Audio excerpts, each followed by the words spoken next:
Bonjour à tous. Alors on se retrouve pour une petite vidéo, ça fait un petit moment que j'en avais pas fait.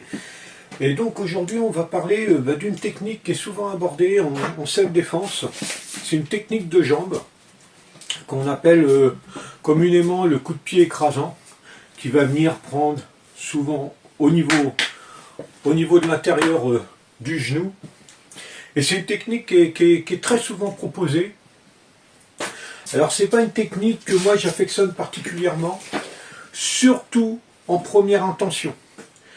Qu'est-ce que j'entends par là? C'est-à-dire que l'agresseur est à distance et en première intention on vient placer ce coup de pied écrasant. Pourquoi je ne l'aime pas en première intention? Eh bien simplement parce que autant en discipline de combat on peut l'apprécier, ça peut se comprendre. Autant en rue, eh bien, commencer sa défense par ce genre de technique où l'on ouvre complètement ses parties génitales, personnellement, c'est pas quelque chose que j'apprécie. Alors, je peux le comprendre, ce coup de pied-là, éventuellement, après enchaînement, direct, le placer après un enchaînement, quel qu'il soit. Ça peut se comprendre si on a touché, là oui, éventuellement, mais en première intention, pour moi, c'est une erreur de pratiquer ce type de coup de pied en rue.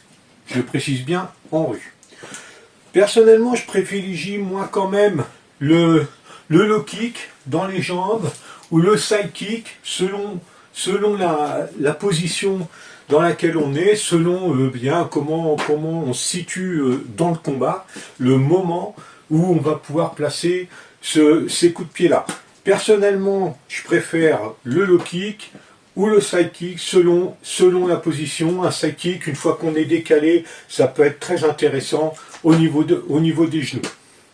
Donc voilà, c'est une petite vidéo rapide que je voulais faire pour vraiment mettre des précisions sur ce coup de pied écrasant que l'on voit toujours, vraiment fréquemment, et qui moi me pose quand même un problème sur le fait d'ouvrir ses parties génitales comme ça.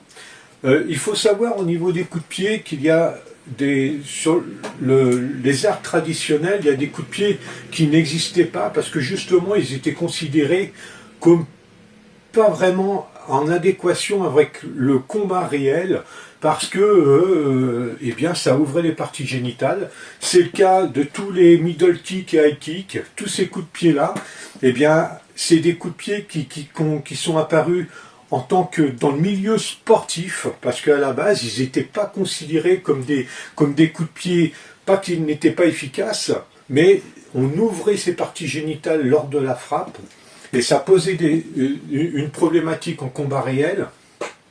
C'est pour ça aussi que on va éviter surtout le high kick en combat de rue, parce que il y a le fait d'être extrêmement ouvert, il y a le fait aussi de possibles déséquilibres. Donc c'est pour ça qu'on évite ce genre de coup de pied en combat de rue.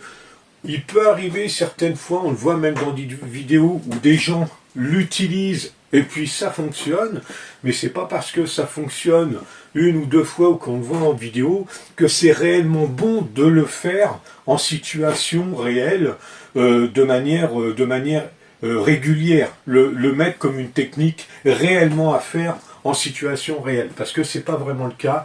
Il y a suffisamment à faire au niveau des jambes et du corps en termes de frappe avec ses jambes pour éviter d'avoir à monter là-haut. Donc voilà, petite vidéo rapide sur ce coup de pied là, et puis vous pouvez toujours intervenir, dire en commentaire ce que vous en pensez, si vous êtes de mon avis ou pas. Donc je vous souhaite une bonne journée, et puis à bientôt pour une autre petite vidéo rapide. Allez, salut!